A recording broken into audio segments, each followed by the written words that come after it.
Good morning dear student. देखिए, last lecture में हमने दो पैरेलल करंट कैरिंग कंडक्टर्स के बीच में फोर्स निकाला था और वो फोर्स तब निकाल लिया था जब दोनों ही लॉन्ग स्ट्रेट कंडक्टर्स में सेम डायरेक्शन में करंट फ्लो करता है तब। तो वहाँ हमने देखा था कि जो फोर्स था उन दोनों के बीच वो अट्रैक्टिव फोर्स था। आज हम उन्हीं दो लॉन्ग पैरेलल स्ट्रेट कंडक्टर्स के बीच फोर्स निकालेंगे, लेकिन तब निकालेंगे जब दोनों में करंट अपोजिट डायरेक्शन में फ्लो करेगा तब। वैसे मैंने लास्ट में बताया भी था कि जब सेम डायरेक्शन में करंट फ्लो करेगा तो दोनों के बीच अट्रैक्टिव फोर्स, और जब अपोजिट डायरेक्शन में करंट फ्लो करेगा तो दोनों के बीच रिपल्सिव फोर्स। आज देखते हैं कि कैसे रिपल्सिव फोर्स लगेगा। सो देखिए, फोर्स बिटवीन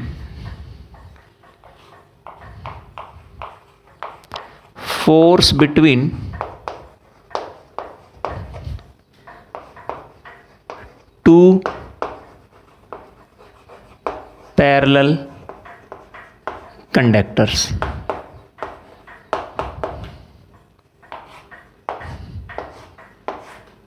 मान लीजिए कि दो कंडक्टर हैं हमारे पास, दो लॉन्ग कंडक्टर हैं।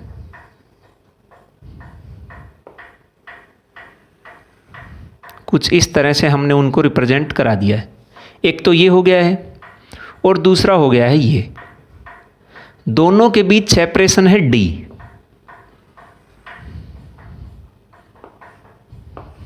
d सेपरेशन पे रखे हैं दोनों। दोनों में करंट फ्लो करता है। इसमें करंट फ्लो करेगा अपवर्ड डायरेक्शन में, हमने मान लिया, और इसमें करंट फ्लो हुआ I1। ये फर्स्ट कंडक्टर है तो हमने इसमें करंट बोला I1। ये सेकंड कंडक्टर है, इसमें करंट फ्लो होगा I2। तो इन दोनों करंट के कारण एक मैग्नेटिक फील्ड होगा। इस करंट के कारण अपना मैग्नेटिक फील्ड होगा। वो मैग्नेटिक फील्ड इस स्ट्रेट कंडक्टर पे फोर्स लगाएगा। सिमिलरली इस करंट का अपना मैग्नेटिक फील्ड होगा और वो मैग्नेटिक फील्ड इस कंडक्टर पे फोर्स लगाएगा। तो वो फोर्स हमें देखना है कि अट्रैक्टिव होगा या रिपल्सिव। और यहां जो करंट था वो करंट, ये तो हमने सेम डायरेक्शन में बता दिया है। करंट अपोजिट डायरेक्शन में हम मान के चलेंगे, सेम डायरेक्शन में तो हम कर चुके हैं। तो ये अपोजिट डायरेक्शन में करंट आएगा। इसमें अगर अपवर्ड तो इसमें हमने ले लिया डाउनवर्ड। सो देखिए, सबसे पहले जो मैग्नेटिक फील्ड होगा वो इस फर्स्ट कंडक्टर का कितना होगा d डिस्टेंस पे। Magnetic field of first conductor at d distance. d distance पे कितना मैग्नेटिक फील्ड होगा इस फर्स्ट कंडक्टर के करंट के कारण। लॉन्ग है, लॉन्ग कंडक्टर के केस में आप मैग्नेटिक फील्ड पढ़ चुके हैं, वो होता था mu note I upon 2 pi d मान लो या r मान लो। r वो डिस्टेंस थी जिस पॉइंट पे आपको मैग्नेटिक फील्ड निकालना है और करंट के बीच। यहां वो डिस्टेंस d है तो हम r की जगह लिख देंगे d और I की जगह लिखेंगे I1। This is the magnetic field of first conductor. अब इस मैग्नेटिक फील्ड की डायरेक्शन क्या होगी?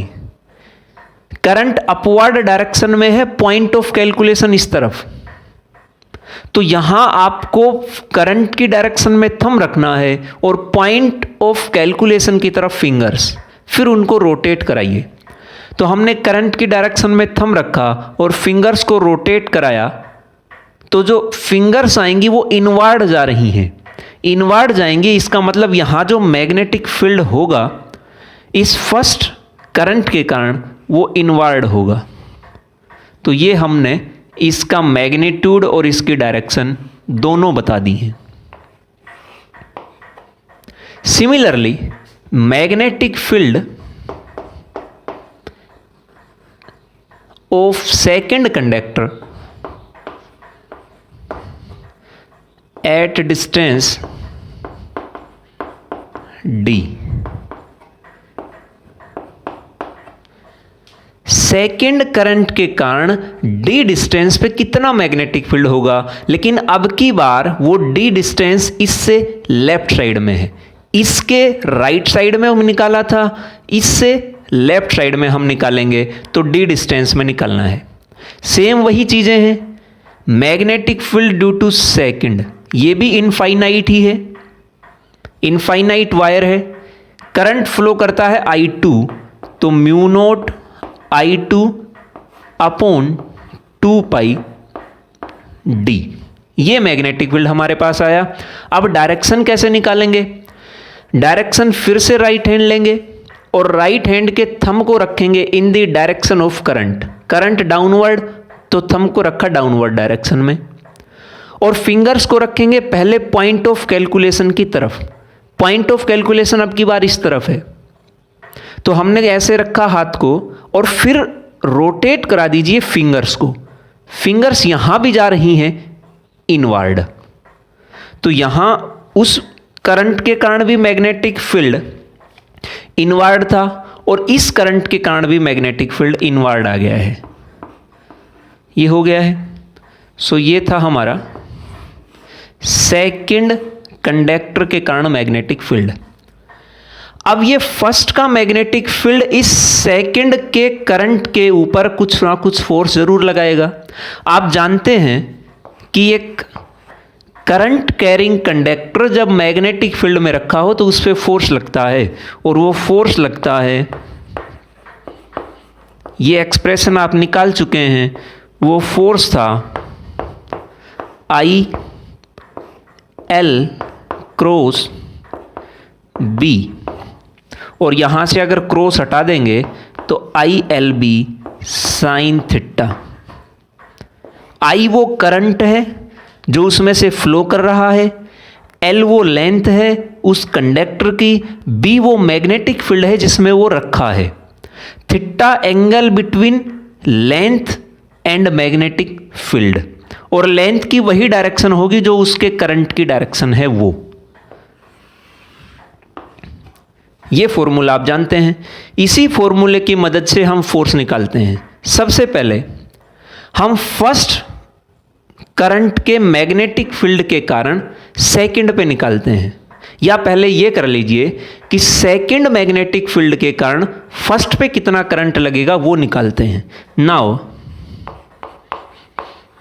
Force on first due to second equals to, first पे फोर्स लगेगा, कब लगेगा? जब इसमें से करंट फ्लो होगा तब फोर्स लगेगा।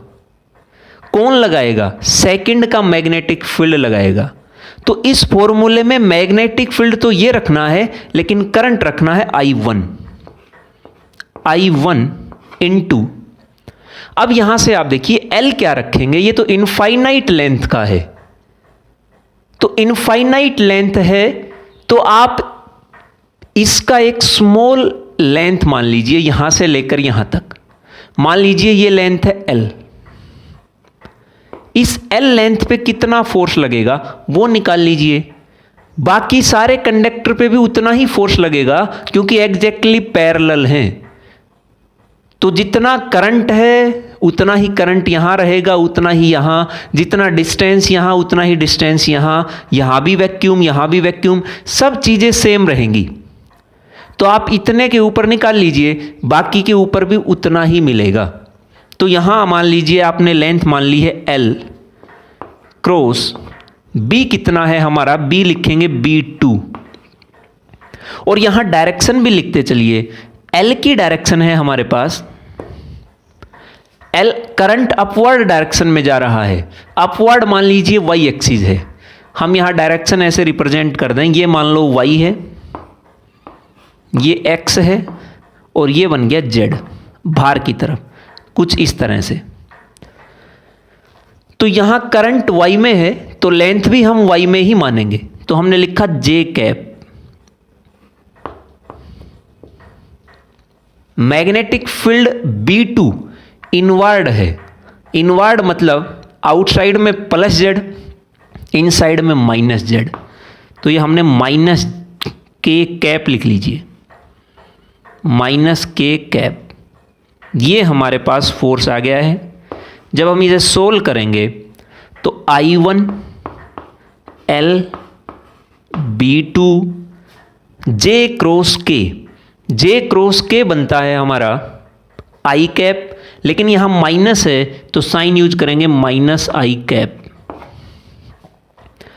तो यहाँ जो फोर्स लगा फर्स्ट के कारण, या सॉरी फर्स्ट पे सेकंड के कारण, फर्स्ट पे फोर्स लगा सेकंड के कारण, वो फोर्स लगा इस डायरेक्शन में। इस पे जो फोर्स लग रहा है फोर्स ऑन 1 ड्यू टू 2, इसकी डायरेक्शन आई है ये। सिमिलरली अब हम फोर्स निकालें सेकंड पे फर्स्ट के मैग्नेटिक फील्ड के कारण, तो वो क्या बनेगा देखिए। Similarly force on 2 due to 1, तो यहां पे सेकंड पे फोर्स लगेगा तो करंट रखेंगे सेकंड का I2, साथ में यहां हमने L लेंथ मानी थी, यहां भी L लेंथ मान लो, ये L लेंथ हो गई है L। लेकिन ध्यान रखिए यहां L की डायरेक्शन क्या लेंगे, करंट डाउनवर्ड डायरेक्शन में है तो यहां हम L भी डाउनवर्ड में लेंगे और डाउनवर्ड में आएगा -y, मतलब minus J cap cross magnetic field of first B1, और B1 की जो डायरेक्शन है वो भी इनवर्ड है, ये आप देख ही चुके हैं। तो यहां भी हम रखेंगे माइनस के कैप, ये हमारे पास आ गया है। अब यहां पे force on 2 due to 1 equals to I2 L B1, और ये बना J क्रॉस K। अब यहां पे J क्रॉस K जो आएगा वो J क्रॉस K हमारा बनता है I, माइनस माइनस तो प्लस हो गया, J क्रॉस K बना और J क्रॉस K बनेगा I कैप, प्लस का I कैप।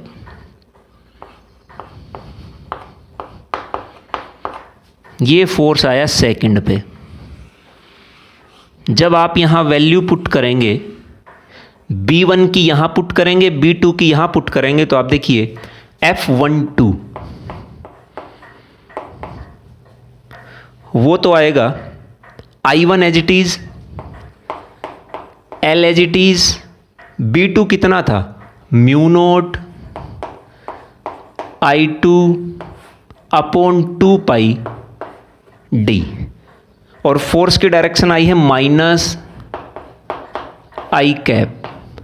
इसको थोड़ा अरेंज करके लिखें तो mu naught I1 I2 upon 2 pi D, और साथ में है L।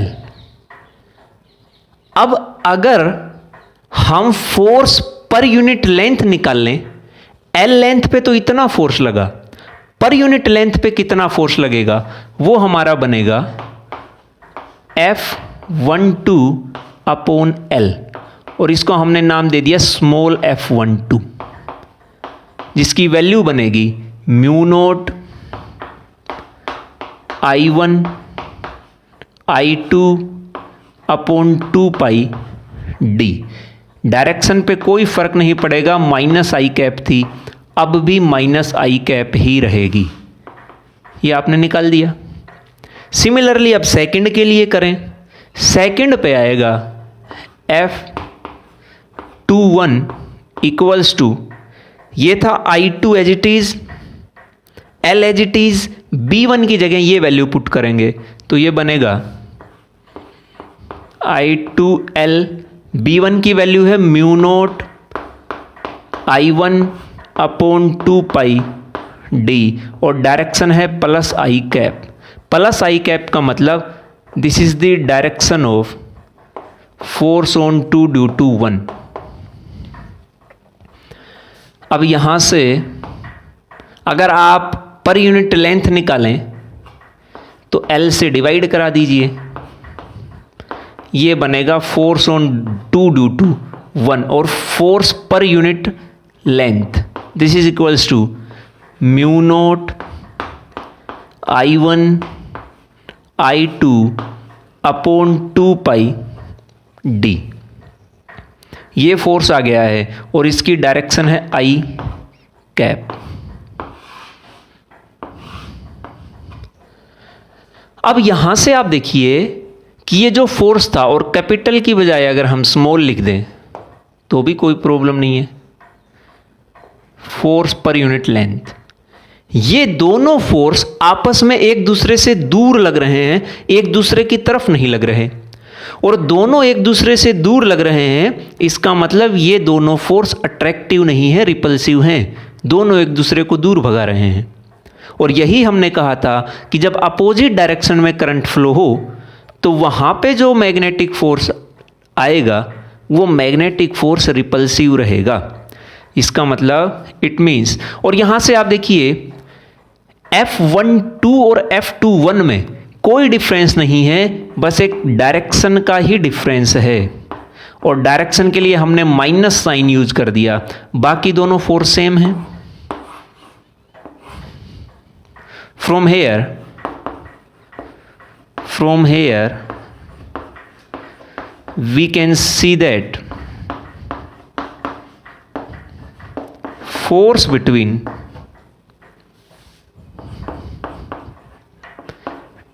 two conductors is repulsive when current between them is in opposite direction. जब दोनों में करंट अपोजिट डायरेक्शन में हो तो वहां पे रिपल्सिव रहेगा, सेम डायरेक्शन हो तो अट्रैक्टिव रहेगा, वो हम निकाल चुके हैं। अब यही इसी फोर्स के फॉर्मूले से हम 1 एम्पियर को भी डिफाइन कर सकते हैं कि what is 1 ampere. Ampere current की यूनिट होती है। 1 एम्पियर को डिफाइन करने के लिए हम इस फॉर्मूले की मदद या इस फॉर्मूले का यूज करेंगे। आप देखिए फोर्स आया है F equals to mu naught. आप फोर्स ऑन ये ले लीजिए या ये ले लीजिए, सिर्फ आप मैग्नीट्यूड रखिए तो दोनों बराबर है मैग्नीट्यूड, तो I1 I2 upon 2 pi d। अगर हम ये मान लें कि दोनों कंडक्टर के बीच सेपरेशन है 1 मीटर, दोनों कंडक्टर में करंट है 1 एम्पियर, तो दोनों के बीच फोर्स कितना लगेगा? फोर्स लगेगा, म्यू नोट की वैल्यू पुट करिए 4 pi into 10⁻⁻7 I1 I2 1 ampere upon 2 पाई और साथ में डी भी 1 मीटर। पाई से पाई कैंसिल आउट, 2 से 4 cancel out, this is equals to 2 into 10⁻⁻7 newton. और ये पर लेंथ पर यूनिट लेंथ था तो ये न्यूटन पर मीटर भी हम लिख सकते हैं। ये फोर्स हमारे पास आ गया है कब? जब करंट फ्लो करे 1 एम्पियर। सो यहां से हम ये कह सकते हैं the current is said to be 1 ampere. Current is said to be 1 ampere 1 ampere when force between two long straight conductor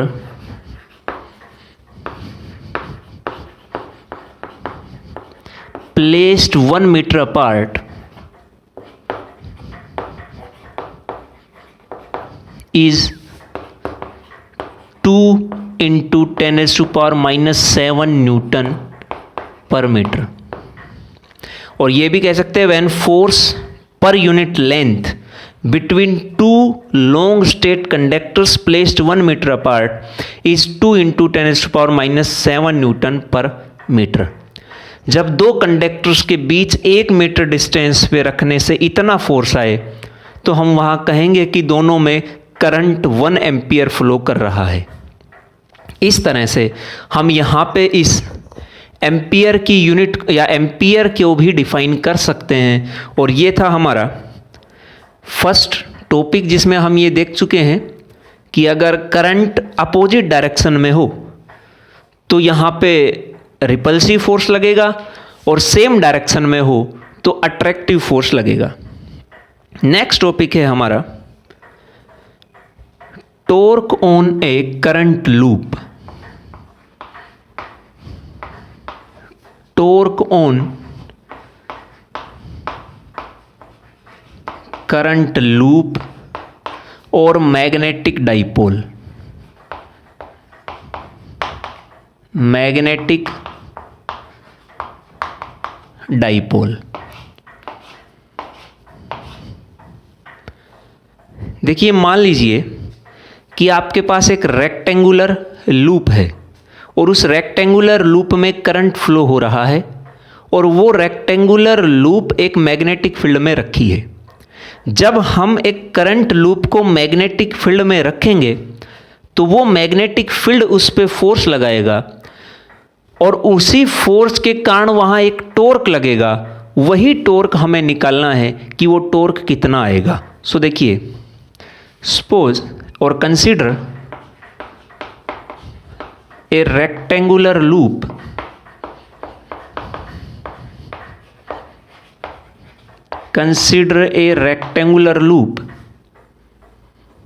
carrying current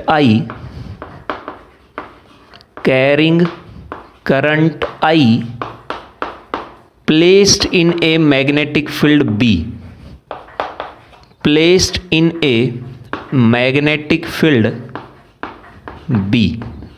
एक मैग्नेटिक फील्ड B में हमने उसको रखा।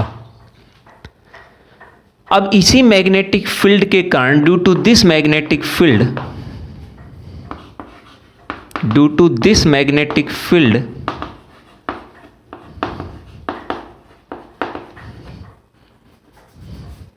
it will feel some torque. We have to find out this torque. हमें वही torque निकालना है कि कितना टॉर्क उस पे लगेगा। पहले एक सिंपल सा केस लेंगे, फिर उसके बाद हम दूसरा केस इसमें डिस्कस करेंगे। मान लीजिए कि आपके पास एक रेक्टेंगुलर लूप है। ये एक रेक्टेंगुलर लूप है जिसकी ये साइड हमने A मान ली और ये साइड हमने B मान ली। इस रेक्टेंगुलर लूप में हमने करंट फ्लो कराया और this is the direction of current. ये करंट की इसमें डायरेक्शन होगी, I करंट फ्लो होगा। और ये रेक्टेंगुलर लूप हमने कुछ इस तरह से रखी कि ये लाई करेगी इन दी XY प्लेन। ये XY प्लेन में लाई करेगी। ये Y हो गया है और ये हो गया है X। साथ में ये रेक्टेंगुलर लूप जिसमें I करंट फ्लो कर रहा है, ये एक मैग्नेटिक फील्ड में रखी है और वो मैग्नेटिक फील्ड है X एक्सिस में। X एक्सिस में ये मैग्नेटिक फील्ड है। यही मैग्नेटिक फील्ड यहाँ टॉर्क क्रिएट करेगा और वही टॉर्क हमें निकालना है। ये कुछ वैसा ही है जैसा हमने इलेक्ट्रोस्टैटिक्स में जब एक इलेक्ट्रिक डाइपोल को इलेक्ट्रिक फील्ड में रखा था तो वो इलेक्ट्रिक फील्ड उस पर टॉर्क अप्लाई करेगा और उसे रोटेट कराने की कोशिश करेगा। कब तक रोटेट कराएगा? जब तक इलेक्ट्रिक डाइपोल और इलेक्ट्रिक फील्ड की डायरेक्शन सेम ना हो। तब तक रोटेट कराने की कोशिश करता रहेगा। यहाँ भी कुछ वैसा ही है कि ये मैग्नेटिक फील्ड भी इस लूप को रोटेट कराएगा, जब तक रोटेट कराएगा जब तक इस लूप का मैग्नेटिक डाइपोल और मैग्नेटिक फील्ड दोनों की डायरेक्शन सेम ना हो जाए तब तक। अब मैग्नेटिक डाइपोल आपने नहीं पढ़ा है, वो मैग्नेटिक डाइपोल भी हम यहाँ आज डिस्कस करेंगे इसी टॉपिक में, तो आपको पता चल जाएगा कि मैग्नेटिक डाइपोल क्या है और क्या उसकी डायरेक्शन होगी, क्योंकि इलेक्ट्रिक डाइपोल की भी डायरेक्शन थी, सिमिलरली मैग्नेटिक डाइपोल की भी डायरेक्शन होगी।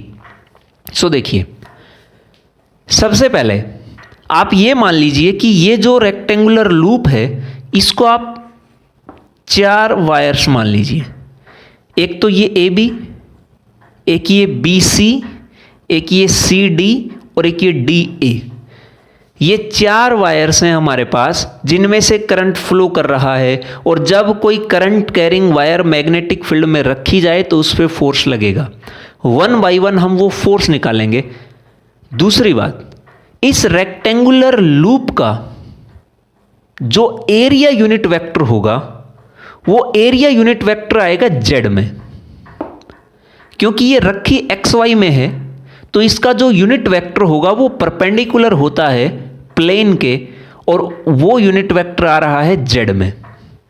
तो यहां Z आउटवर्ड है प्लस Z में है, तो मैं यहां डॉट लगा देता हूं, इसे ध्यान रखेंगे आप। ये डॉट रिप्रेजेंट करेगा एरिया यूनिट वेक्टर को, और मैं A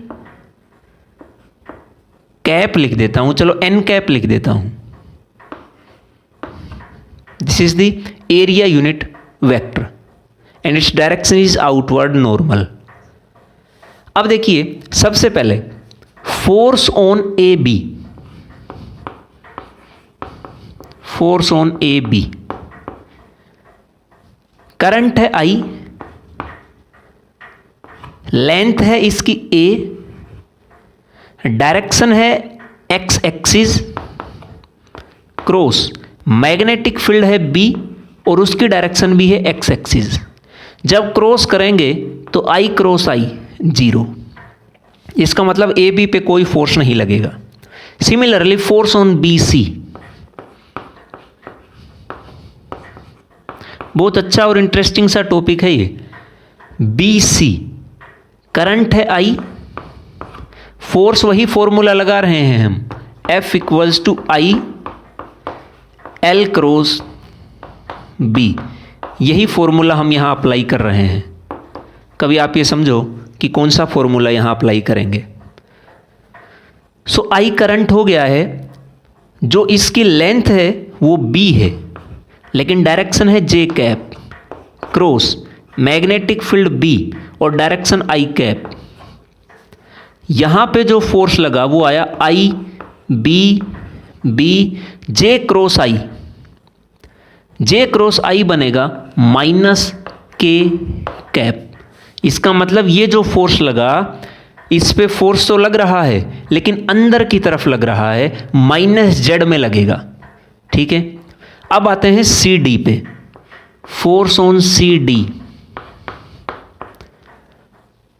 करंट इसमें भी आई, लेंथ इसकी B है लेकिन डायरेक्शन है minus I cap, cross magnetic field B, direction plus I cap. यहां भी I यहां भी I, दोनों में एंगल 0, क्रॉस हटाओगे तो ये फोर्स बनेगा 0, तो CD पे भी फोर्स आया 0। अब बात करें DA कि DA पे कितना फोर्स लगेगा। So F DA equals to, current है I और करंट डाउनवर्ड में, तो इसका जो लेंथ है वो भी डाउनवर्ड में हम मानेंगे। लेंथ है B लेकिन डायरेक्शन आएगी minus J cap, cross magnetic field B और डायरेक्शन है I कैप। ये बनेगा I B B J cross I, J cross I बनता है माइनस के, लेकिन पहले से एक माइनस है तो माइनस माइनस बन गया प्लस के। अब यहां से आप देखिए, एक तो ये हो गया है और एक ये हो गया है, इन दोनों पे फोर्स लगेगा, लेकिन इस पे फोर्स लग रहा है आउटवर्ड और इस पे फोर्स लग रहा है इनवर्ड, अंदर की तरफ। इस पे प्लस जेड में और इसमें माइनस जेड में।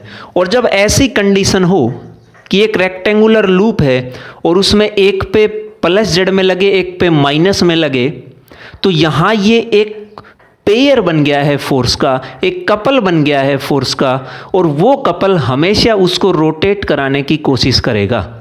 और अगर रोटेशन आ रही है तो यहाँ टॉर्क आएगा, और मैंने कहा था कि वही टॉर्क हमें यहाँ निकालना है। ये कुछ ऐसी कंडीशन है कि ये हमने ऐसे रखा, और जब हमने इसको ऐसे रखा, ये एक्स वाई प्लेन में ऐसे ही रखी है, एक फोर्स तो आ रहा है इस पे बाहर की तरफ ऐसे, और एक फोर्स आ रहा है अंदर की तरफ कुछ ऐसे। ये तो इसको इस तरफ रोटेट कराने की कोशिश करेगा और ये इसको ऐसे रोटेट कराने की कोशिश करेगा। और अगर रोटेशन आ रही है तो टॉर्क है, और वही टॉर्क हमें निकालना है। सो अब देखिए आप,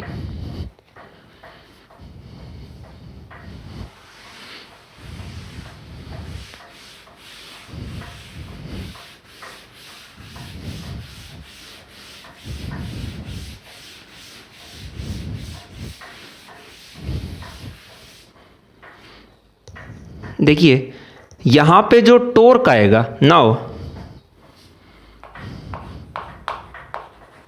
दीज टू फोर्सेस, कौन से फोर्सेस हैं? F B C and F D A will form a couple, and due to this couple this rectangular, or due to this couple this rectangular loop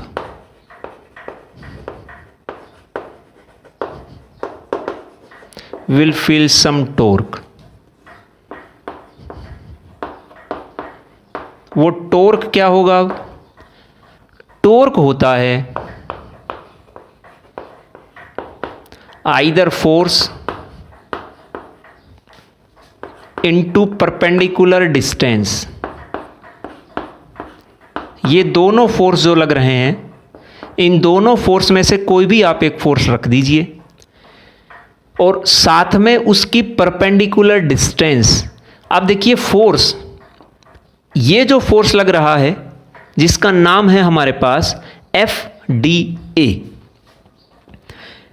ये फोर्स मैंने दिखा दिया downward में, F D ए। ध्यान रखना ये है जे के प्लस जेड में, ये एफ डी ए हो गया है, और ये फोर्स हो गया है ये वाला जिसका नाम है एफ बी सी।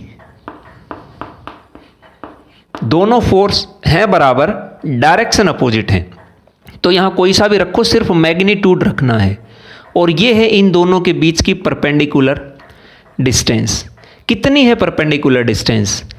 क्या ये दोनों फोर्स ए डिस्टेंस पे, इतने डिस्टेंस पे लाई नहीं कर रहे हैं, और ये डिस्टेंस ए है, तो यहां पे दोनों के बीच परपेंडिकुलर डिस्टेंस है ए। फोर्स की वैल्यू है हमारे पास आई।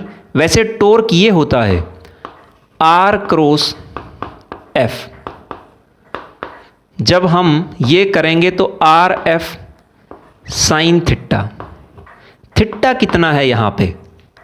जो फोर्स है वो तो है जेड एक्सिस में, और जो परपेंडिकुलर डिस्टेंस है वो है एक्स एक्सिस में, और जेड और एक्स एक्सिस में 90 डिग्री का एंगल, तो ये थीटा हट जाएगा, सिर्फ हमारे पास आर एफ बनेगा। आर परपेंडिकुलर और वो force, perpendicular distance A, force है आई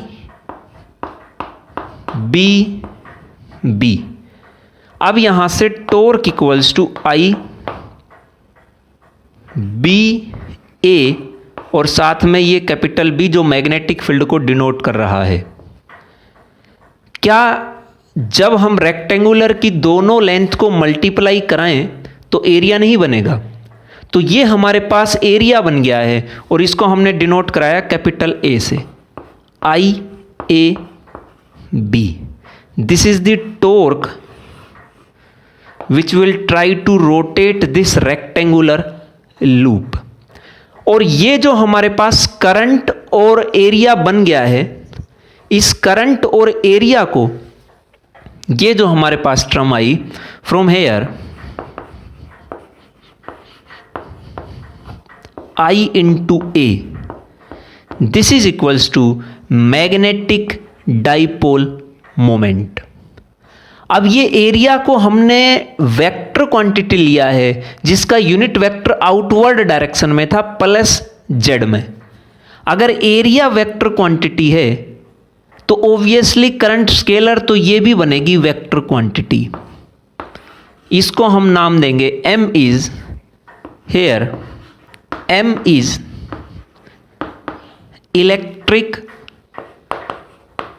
magnetic dipole moment, m is magnetic dipole moment. और इसकी वही डायरेक्शन होगी जो ए की डायरेक्शन है। ए मतलब area unit vector. Area unit vector की डायरेक्शन हमने ली है आउटवर्ड नॉर्मल, तो इसकी डायरेक्शन भी वही होगी and it's direction is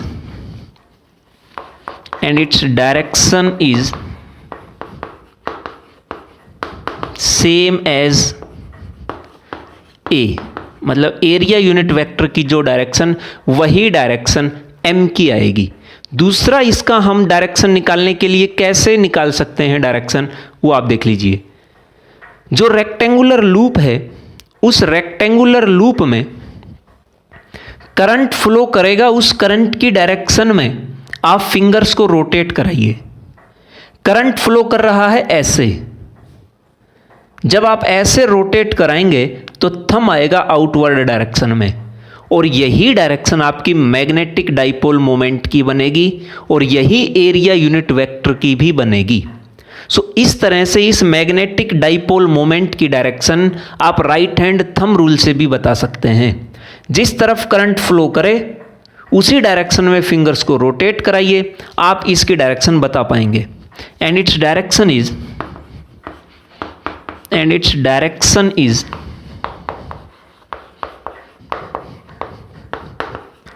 also given by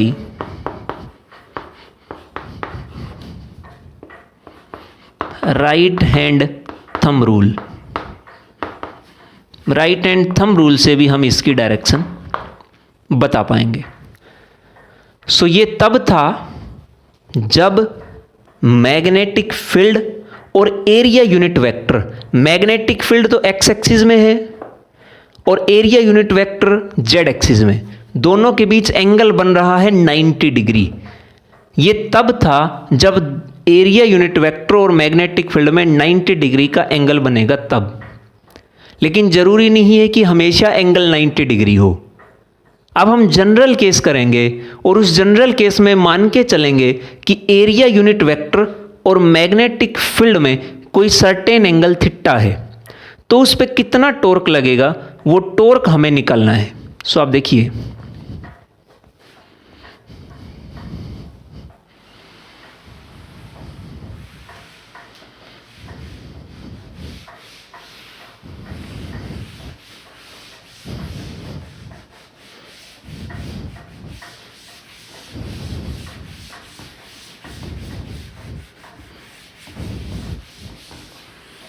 और इन्हें आप साथ साथ करते रहें ताकि फिर बाद में परेशानी नहीं होगी।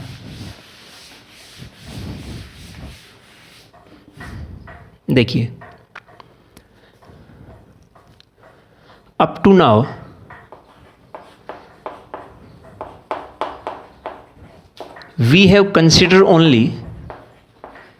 we have considered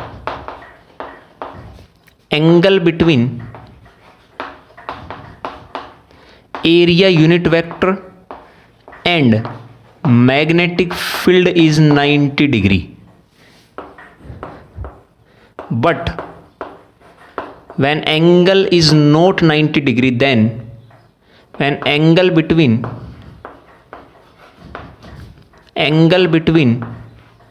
area unit vector and magnetic field is not equals to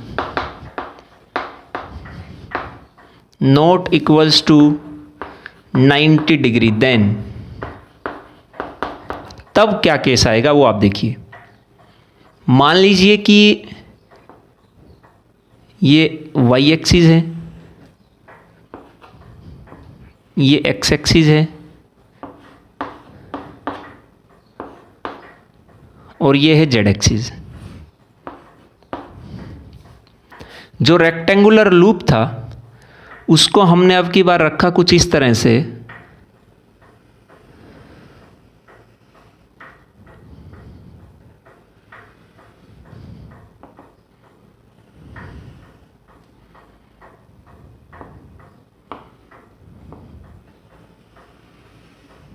ये रेक्टेंगुलर लूप हमने रखा।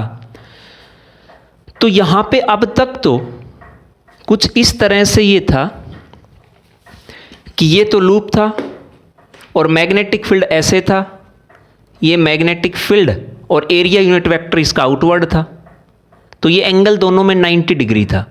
लेकिन अभी बार हमने इस लूप को ऐसे कर दिया है, तो आप देखिए जो एरिया यूनिट वेक्टर था वो एरिया यूनिट वेक्टर और मैग्नेटिक फील्ड में 90 डिग्री का एंगल नहीं रहा।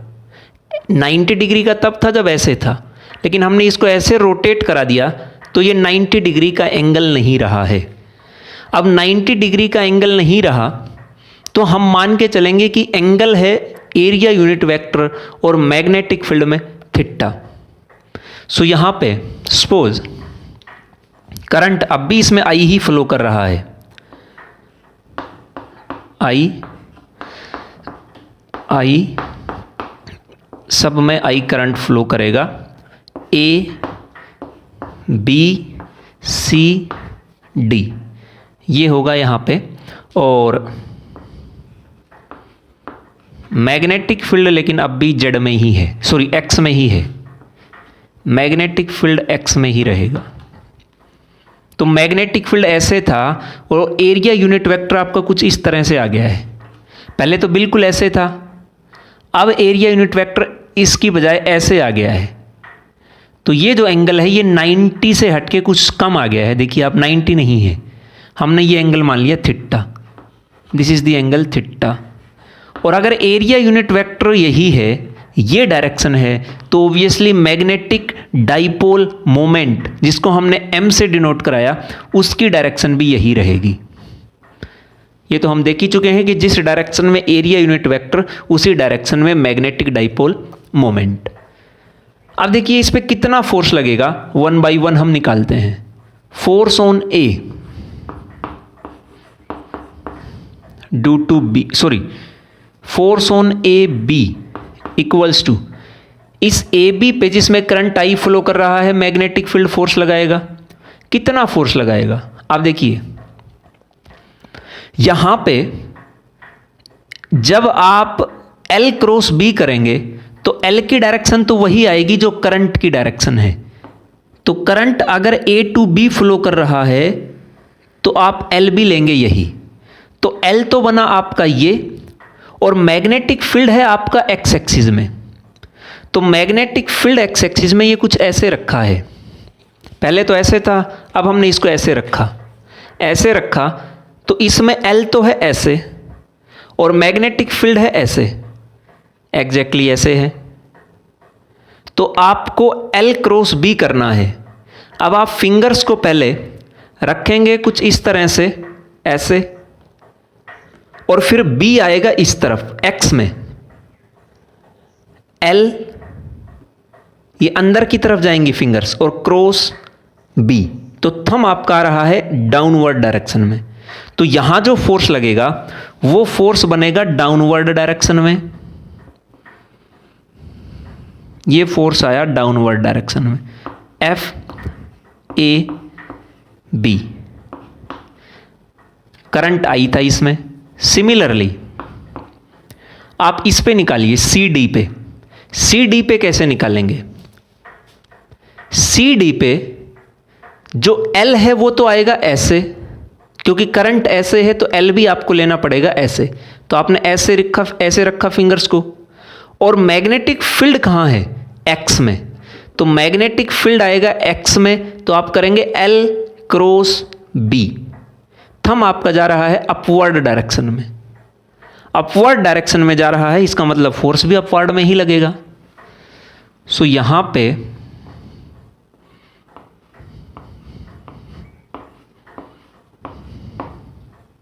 ये फोर्स लगा अपवर्ड डायरेक्शन में, इसका नाम है एफ सी डी। क्या जितना फोर्स ए बी पे लगा उतना ही फोर्स सी डी पे नहीं लगेगा? क्योंकि सेम करंट है, सेम दोनों की लेंथ है, तो और सेम मैग्नेटिक फील्ड बी में रखे हैं, तो फोर्स सेम लगेगा, लेकिन डायरेक्शन दोनों की अपोजिट। एक अगर डाउनवर्ड में तो दूसरा अपवर्ड में, तो दोनों की डायरेक्शन है अपोजिट।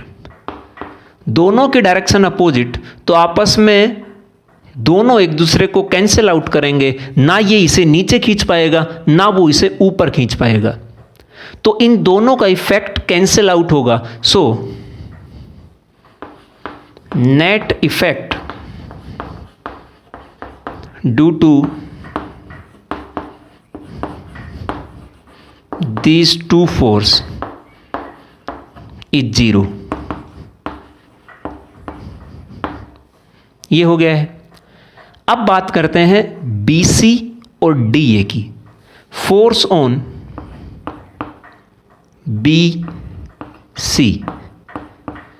अब ध्यान रखना कि यहां पे पहले देखिए करंट कितना है I, साइड ये कितनी है, ये हमने A मान लिया है साइड, ये B मान लो, ये A ये B, तो लेंथ है B। डायरेक्शन है इसकी Y, तो ये हम रखेंगे J cap cross. Magnetic field है X, तो ये रखा I कैप। कहने का मतलब यहां मैग्नेटिक फील्ड सिर्फ इनके साथ चेंज हुआ था, यहां BC और DA इनके साथ तो अब भी 90 डिग्री पे ही है। आप देख लो, ये J और I, Y और X दोनों में 90 डिग्री का एंगल, तो ये हमारे पास बनेगा I B B और साथ में J cross I, J cross I बनेगा माइनस K कैप। मतलब ये जो फोर्स है ये इनवर्ड में है,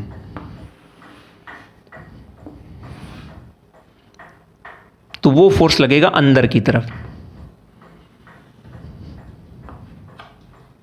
इसका हम नाम देंगे FBC, ध्यान रखना आप।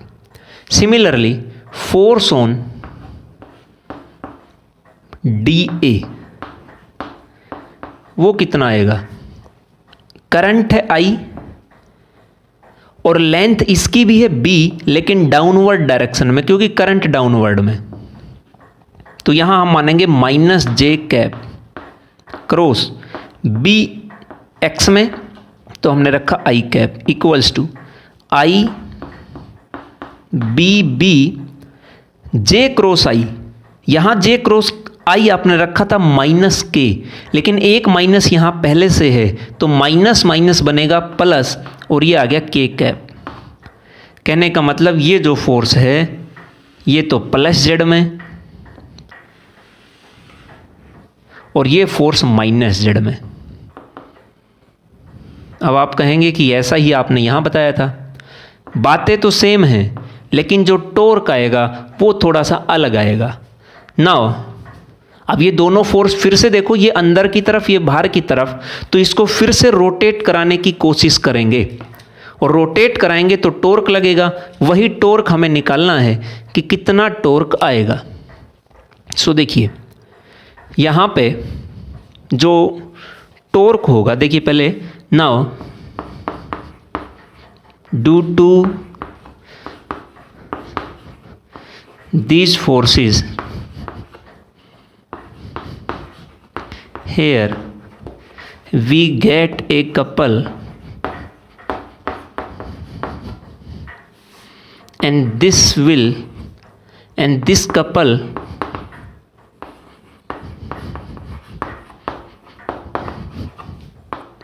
will provide a torque. इस कपल के कारण एक टॉर्क लगेगा, वो टॉर्क हमें निकालना है। टॉर्क फिर से क्या बनेगा, आप देखिए, टॉर्क होता है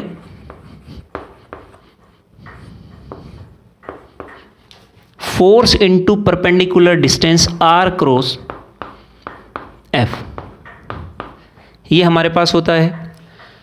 अब यहां पे जो r और f है, r जो था वो तो परपेंडिकुलर डिस्टेंस था, देखिए perpendicular distance into force, perpendicular distance in दोनों फोर्स के बीच।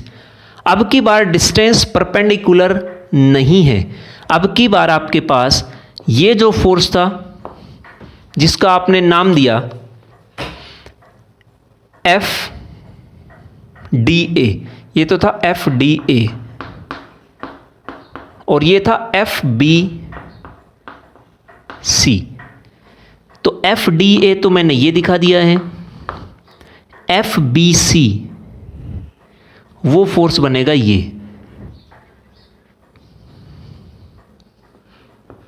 एफ बी सी, और अब की बार इन दोनों के बीच की डिस्टेंस है ये परपेंडिकुलर डिस्टेंस नहीं है, आप देख लीजिए, और इसकी वैल्यू है ए।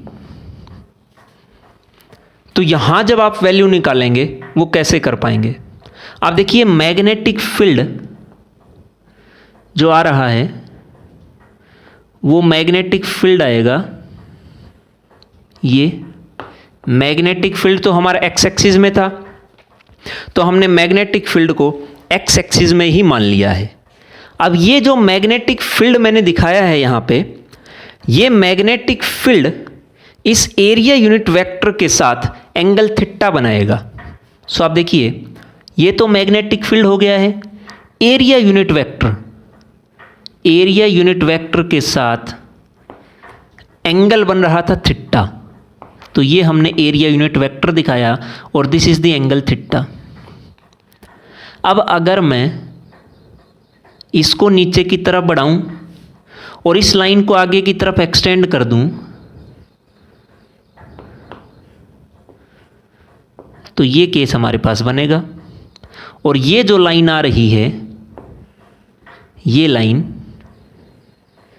ये परपेंडिकुलर डिस्टेंस है इन दोनों फोर्स के बीच। बस यही परपेंडिकुलर डिस्टेंस हमें निकालनी है और इसका आप नाम दे दीजिए ई एफ। ई एफ हमने नाम दे दिया, ये ई एफ हमें निकालनी है।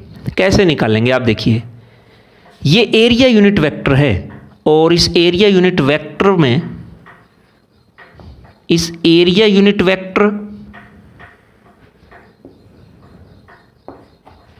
और इस साइड में कितना एंगल बनेगा। क्या एरिया यूनिट वेक्टर इस पूरी प्लेन पे परपेंडिकुलर नहीं था, तो ऑब्वियसली इस साइड पे भी परपेंडिकुलर होगा, इस साइड पे भी परपेंडिकुलर होगा। तो ये जो साइड आ रही है, इस साइड पे भी ये एरिया यूनिट वेक्टर परपेंडिकुलर बनेगा। ये साइड है ए, तो यहां जो इस दोनों के बीच एंगल बनेगा वो एंगल आएगा 90 डिग्री। अगर पूरा एंगल 90, छोटे वाला थीटा, तो ये जो बच गया है, ये जो एंगल, ये एंगल आएगा 90 माइनस थीटा, 90 माइनस थीटा। यहां पे ये एंगल 90, तो ये एंगल कितना बनेगा, ये एंगल फिर थीटा बनेगा। आप देख लीजिए, इसका नाम आप दे दीजिए ओ, ओ एफ, और यहां आप नाम दे दो जी। ये जो राइट एंगल ट्रायंगल बनी ओ एफ जी, तीनों एंगल्स का सम 180, 180 में से ये तो बन गया 90, एक 90 प्लस ये वाला मैंने 90 माइनस थीटा बता दिया। तो ऑब्वियसली ये जो एंगल बच गया है, ये एंगल जी, ये एंगल जी आपका थीटा ही रहेगा प्लस का, तो थीटा थीटा कैंसिल आउट, 180 आ गया। तो ये एंगल आपका बना थीटा। अब अगर ये एंगल थीटा, तो यहां इस राइट एंगल ट्रायंगल OFG से फ्रॉम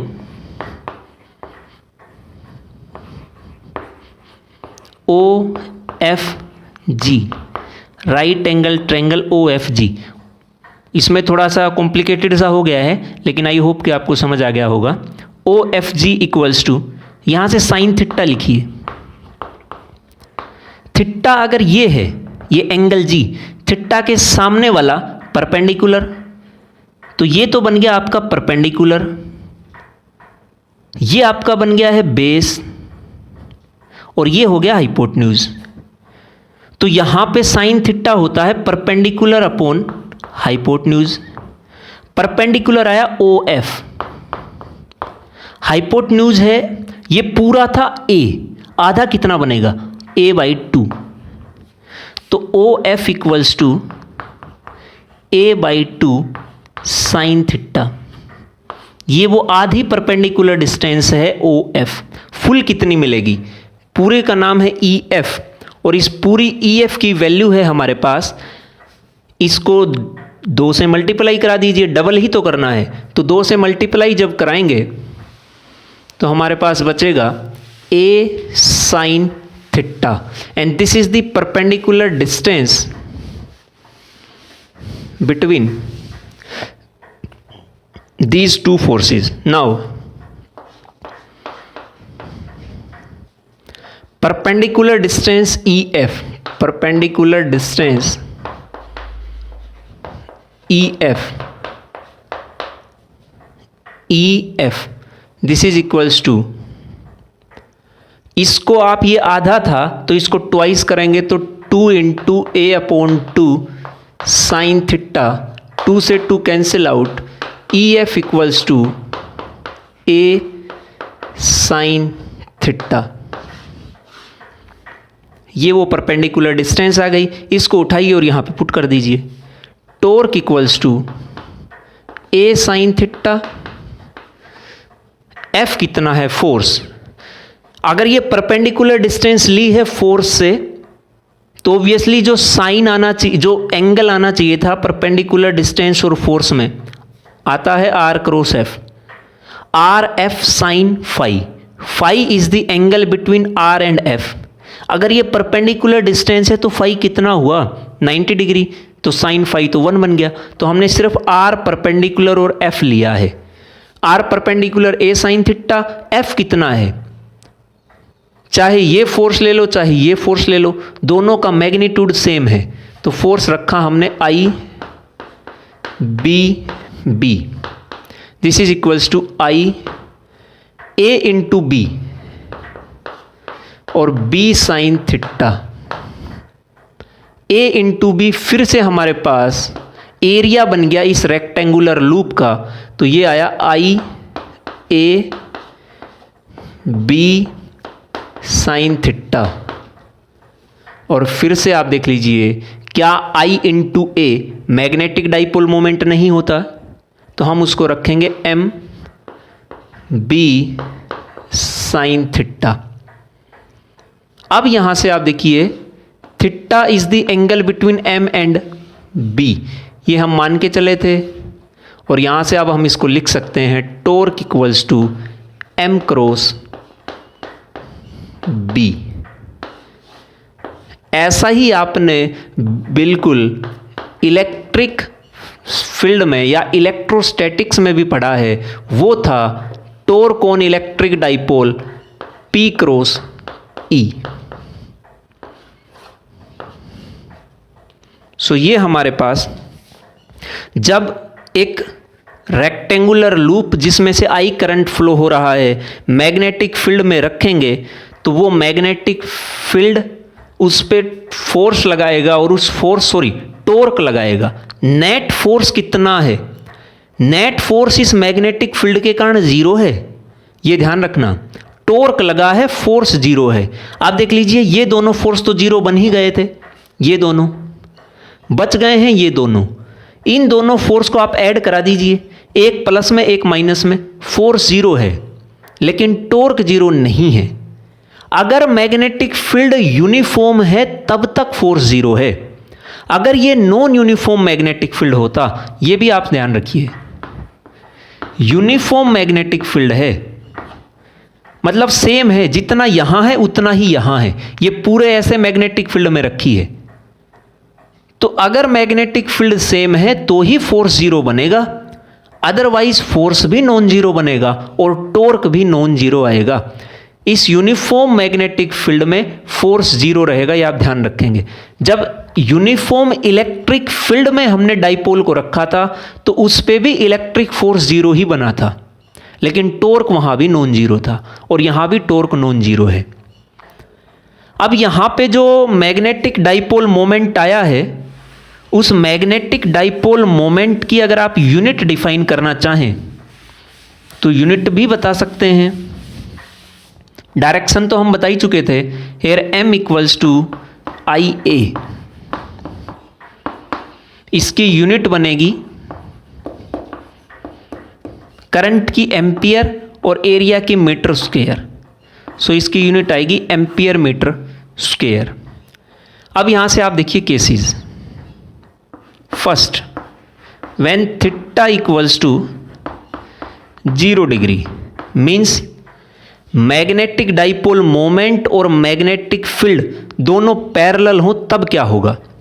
जब पैरेलल होंगे दोनों तो उस केस में थीटा 0 डिग्री और थीटा 0 साइन 0 0, टॉर्क बनेगा 0।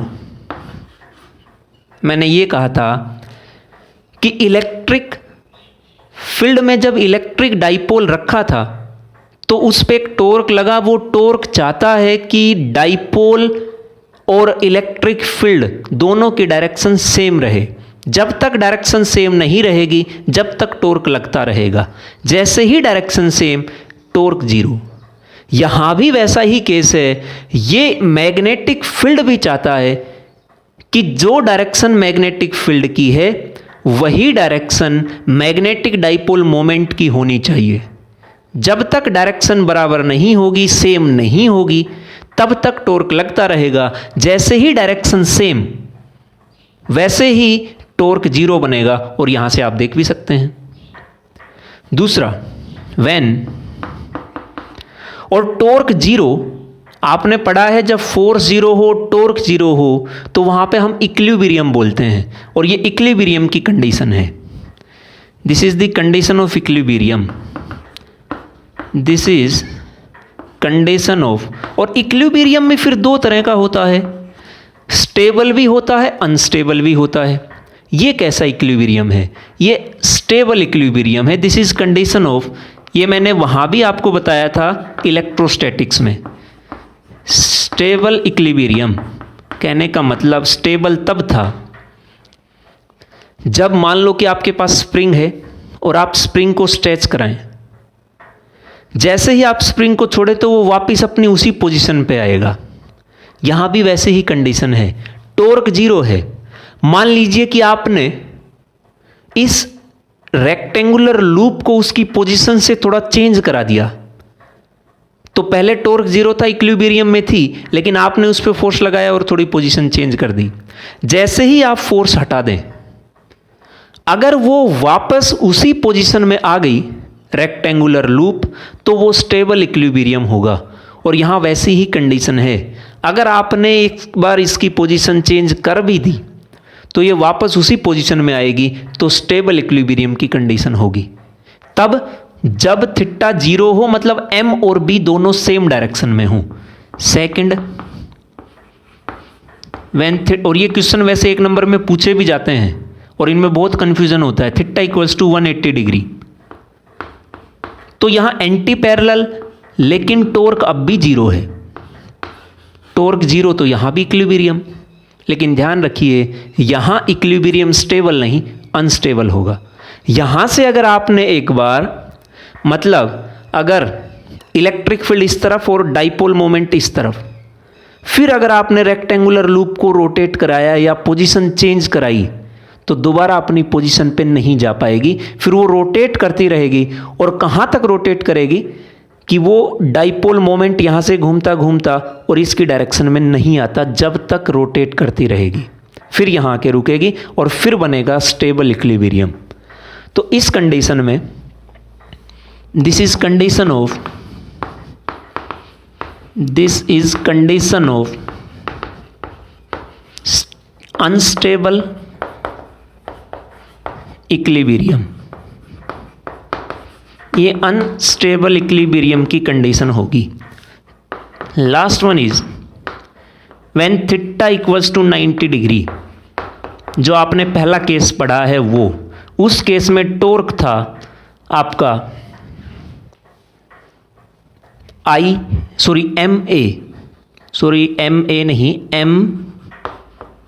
बी। ये टॉर्क लगा था, एम की जगह आप लिख सकते हैं IA बी, और ये मैक्सिमम टॉर्क था जब एंगल एम और बी में 90 डिग्री हो तब।